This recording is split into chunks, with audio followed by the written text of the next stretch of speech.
Selamünaleyküm. Herkesin günü hayrola. Hatice ile Dikişe Dair hoş geldiniz. Bugün sizlerle birlikte 1-2 yaş grubu için istek üzerine bu çalışmayı yapıyoruz. Ayrıca benim de daha önce yaptığım çalışmalardan kalan küçük parça kumaşım vardı. Onu da değerlendirmiş olacağız inşallah. Kumaş olarak dökümlü kumaşları tercih ederseniz daha güzel olacaktır. Şifon, krep, viskon, marakon viskon fark etmez. Elinizde hangileri varsa onları da tercih edebilirsiniz. Çalışmaya geçmeden önce kanalıma ücretsiz bir şekilde abone olup yandaki zili de aktif hale getirirseniz yüklediğim tüm videolardan haberdar olabilirsiniz. Ayrıca bizi Instagram'dan da takip edebilirsiniz. Hatice ile hesabından. Oradan da isteklerinizi ulaştırabilirsiniz. Elimizden geldiği kadar yardımcı olmaya çalışıyoruz. Videoları da beğenerek bana da destekte bulunabilirsiniz. Şimdi çalışmamıza geçelim.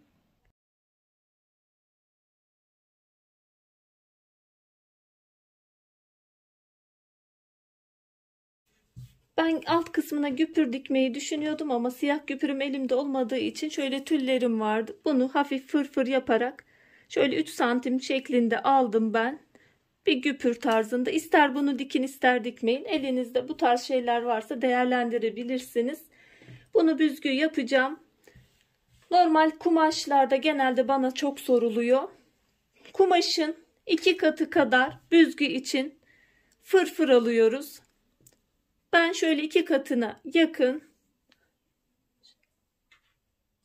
şöyle ortadan birleştirmedim, ayrı aldım, görmenizi istiyorum. 2 katı kadar fırfır için kumaşa ihtiyacımız var. Benim tek parçadan oluşuyor kumaşım. Öncelikle şu yan kenarın dikişiyle başlıyoruz. Sizin 2-3 parça fark etmez olsa da o dikişleri, yani yan kenar dikişleriyle başlıyoruz.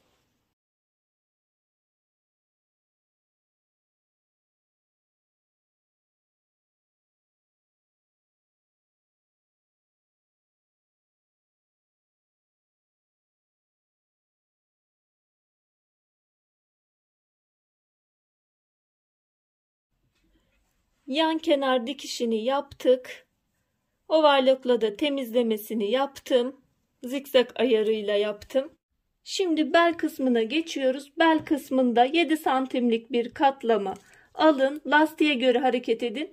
Lastiği 1,5-2 santim genişliğinde kullanırsanız 7-7,5 santim olarak bel kısmı için kumaşı alın. Burada 1 yapıyoruz. 7 santimlik şöyle bir kumaş arkaya doğru kıvırdım.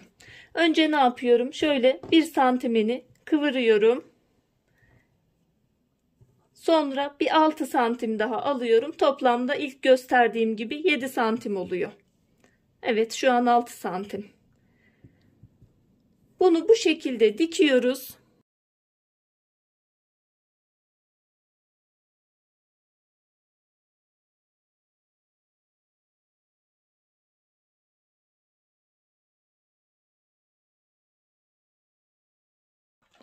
Şurada dikişi dikişe denk getiriyorum. Dikişlerin düzgün güzel olmasını istiyorsanız dikişi dikişe ilk başta düzgün bir şekilde tutun. Bu şekilde dikiyorum. Lastik geçirmek için küçük bir kısım bırakacağım. Onun dışında kalan kısmı dikiyorum.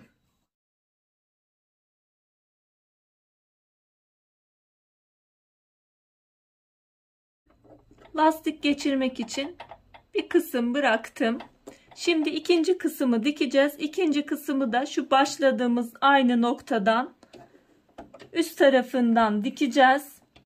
Lastiğim benim 1,5 santim genişliğinde olduğu için 1,5-2,5 şeklinde alıyorum. Lastiğe göre hareket ettim.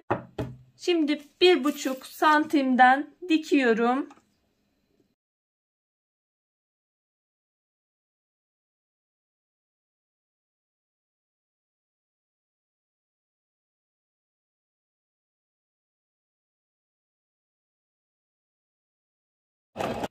İkinci kısmı da komple dikmedim. Lastiği bir üst kata geçireceğim için, yerleştireceğim için burada da lastik geçirme yeri bıraktım. Üçüncü katta ise, lastikten sonraki katta ise tamamen devreye dönüyorum. Artık lastikle bir işim olmadığı için Şu şekilde 3. katı da gidiyorum.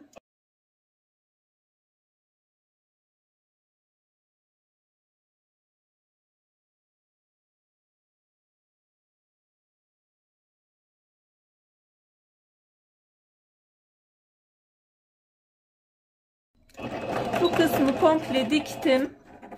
Şimdi lastiğini geçireceğiz. Dikişleri lastikten önce genelde ütülerseniz güzel sonuç verecektir. Ben ütü kısımlarını hiç göstermiyorum. Fazla uzun oluyor. Boş bıraktığım kısımdan lastiği dikeceğiz.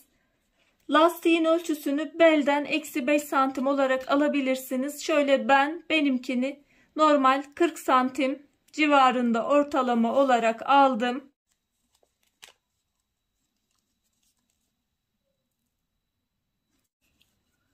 Şöyle birinci dikişe değil ikinci dikişin arasına lastiği geçiriyorum.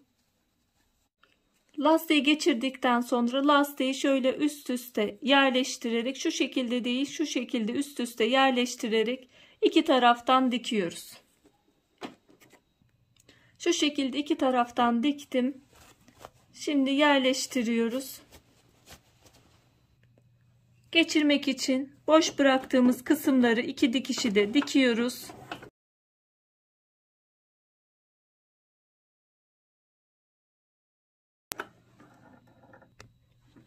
Bel kısmımız şu şekilde oldu.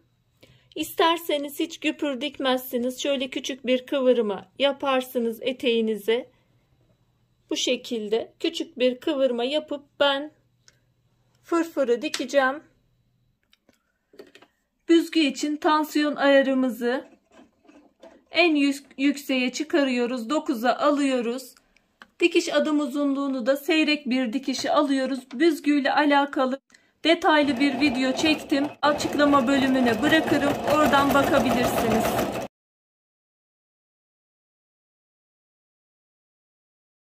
Etek uç kısmını isterseniz şuradan normalde şöyle kıvırın. Ondan sonra fırfır işlemini dikin. Öyle daha kolay olacaktır. Ya da şu şekilde üzerine yerleştirerek bu ters kısımdan da dikilebilir. Ya da şu şekilde düz kısımdan şöyle arkaya doğru bir tane kıvırdım. Kıvıracağım miktar kadar bir kıvırma yaptım. Şöyle yerleştiriyorum. Fırfırımı da alt kısma yerleştiriyorum.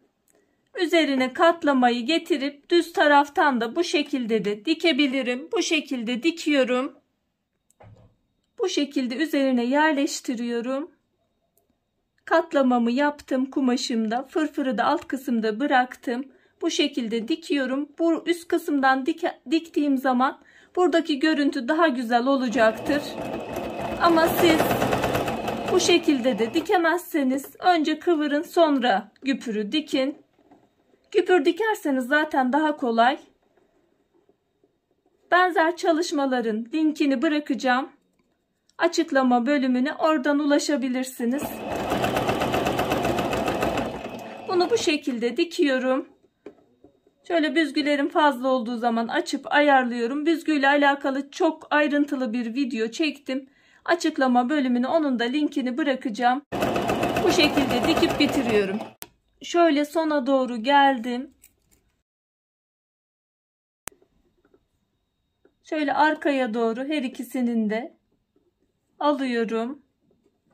Bunu önce normal iki tarafını da birleştirerek de yapabilirsiniz. Bu şekilde de oluyor.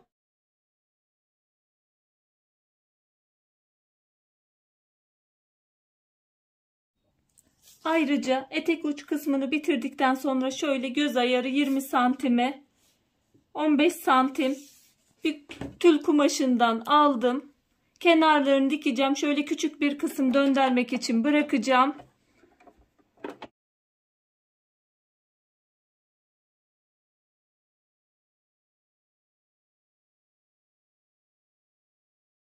Açık bıraktığım kısımdan döndürüyorum.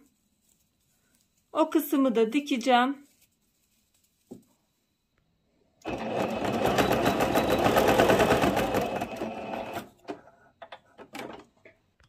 Ben eteğimi şu şekilde bitirdim. Şuradan küçük bir fiyonk göz ayarı zaten yaptım.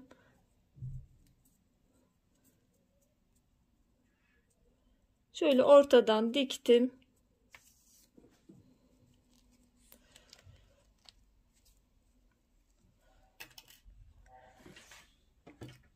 Ben tek dikişli yaptığım için dikiş bölümünü arka tarafa aldım. Şöyle dikiş bölümü arkada kaldı. Eğer iki kumaştan yapacaksanız iki tarafta da yan dikiş olacaksa yan dikişleri yan kenara getirebilirsiniz. Şu şekilde şöyle dikiyorum. Eteğimin son şekli bu şekilde. Boy olarak vermek istiyorum. Bel kısmı şu lastik kısmından başlıyor. Şu üst büzgü kısmı üstte kalan kısım. Şöyle boyunu 26 santim güpürle birlikte 26 santim olarak belirledim. 1-2 yaş için uygundur. Etek boyu biraz da size kalmış. Ya 3 yaşındaki çocuk da giyebilir. 1-2 santimden hiç fark etmez. Şöyle elimde 3-4 yaş içinde daha önceki videoda çektiğim bunda da parça kumaş kullanmıştım. Hatta 10 parça kumaştı. 9 parça kenarları, bel içinde ayrı bir parça, küçük parçaları da değerlendirebilirsiniz. Bu da 3-4 yaş, linkini bırakırım. Buna da bakabilirsiniz. Farklı yaş grupları da var. Umarım faydalı bir çalışma olmuştur. Şimdiden yapmak isteyen, denemek isteyen arkadaşlara kolaylıklar diliyorum. Allah'a emanet olun. Hoşça kalın, sağlıcakla kalın.